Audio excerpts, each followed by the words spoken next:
If Crimson Desert is stuck on a loading screen and just won't move, you're usually dealing with a file, driver, or system conflict. But there are a few fixes that solve it fast. Let's get you past that screen. And quick heads up, if this helps, make sure you're subscribed so you don't miss PC fix guides like this. First, wait a minute before closing it.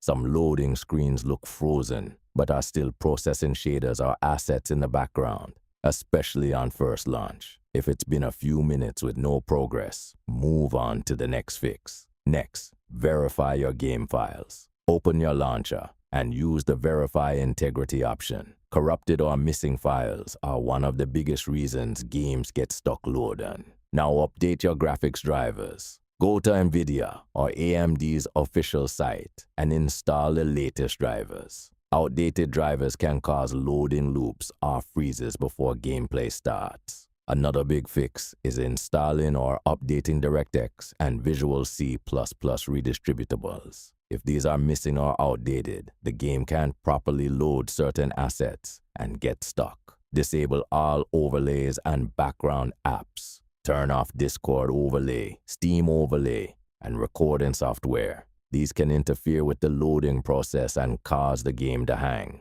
If you're on a slower drive, make sure the game is installed on an SSD instead of an HDD.